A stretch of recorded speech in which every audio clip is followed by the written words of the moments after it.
بسم الله الرحمن الرحيم. الرحمن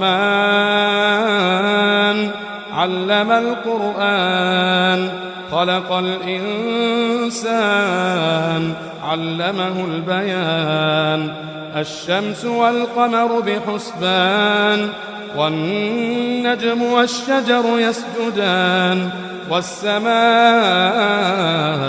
رفعها ووضع الميزان ألا تطغوا في الميزان وأقيموا الوزن بالقسط ولا تخسروا الميزان. والأرض وضعها للأنام فيها فاكهة والنخل ذات الأكمام والحب ذو العصف والريحان.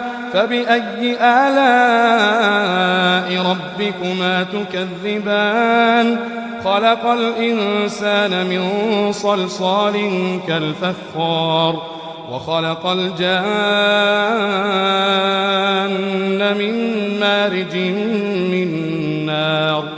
فبأي آلاء ربكما تكذبان؟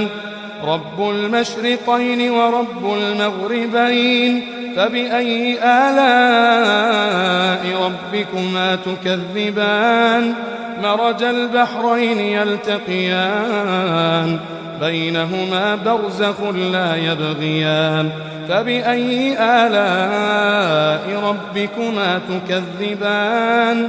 يخرج منهما اللؤلؤ والمرجان. فبأي آلاء ربكما تكذبان؟ وله الجوار المنشآت في البحر كالأعلام.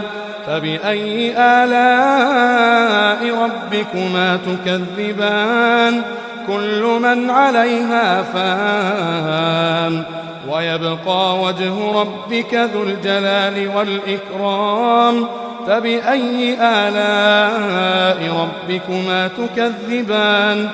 يسأله من في السماوات والأرض كل يوم هو في شأن. فبأي آلاء ربكما تكذبان؟ سنفرغ لكم أيها الثقلان. فبأي آلاء ربكما تكذبان؟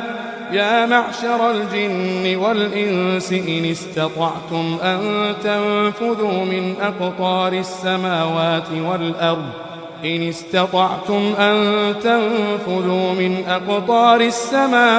والأرض فانفذوا لا تنفذون إلا بسلطان. فبأي آلاء ربكما تكذبان؟ يرسل عليكما شواظ من نار ونحاس فلا تنتصران. فبأي آلاء ربكما تكذبان؟ فإذا انشقت السماء فكانت وردة كالدهان. فبأي آلاء ربكما تكذبان؟ فيومئذ لا يسأل عن ذنبه إنس ولا جان. فبأي آلاء ربكما تكذبان؟ يعرف المجرمون بسيماهم فيؤخذ بالنواصي والأقدام. فبأي آلاء ربكما تكذبان؟ هذه جهنم التي يكذب بها المجرمون يطوفون بينها وبين حميم آن. فبأي آلاء ربكما تكذبان؟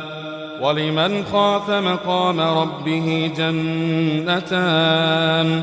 فبأي آلاء ربكما تكذبان؟ ذواتا أفنان. فبأي آلاء ربكما تكذبان؟ فيهما عينان تجريان. فبأي آلاء ربكما تكذبان؟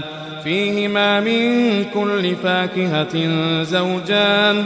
فبأي آلاء ربكما تكذبان متكئين على فرش بطائنها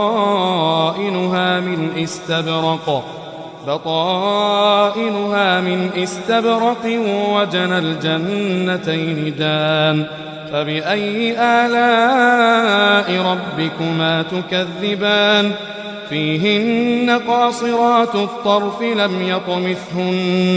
لم يطمثهن إنس قبلهم ولا جان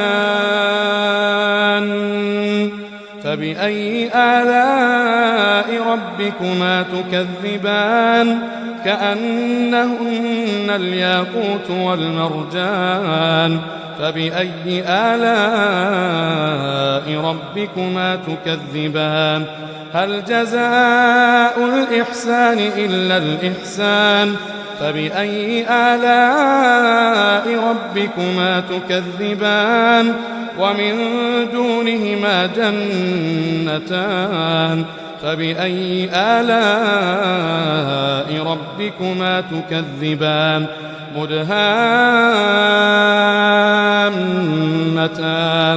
فبأي آلاء ربكما تكذبان فيهما عينان نضاختان فبأي آلاء ربكما تكذبان فيهما فاكهة ونخل ورمان فبأي آلاء ربكما تكذبان فيهن خيرات حسان فبأي آلاء ربكما تكذبان حور مقصورات في الخيام فبأي آلاء ربكما تكذبان لم يطمثهن إنس قبلهم ولا جان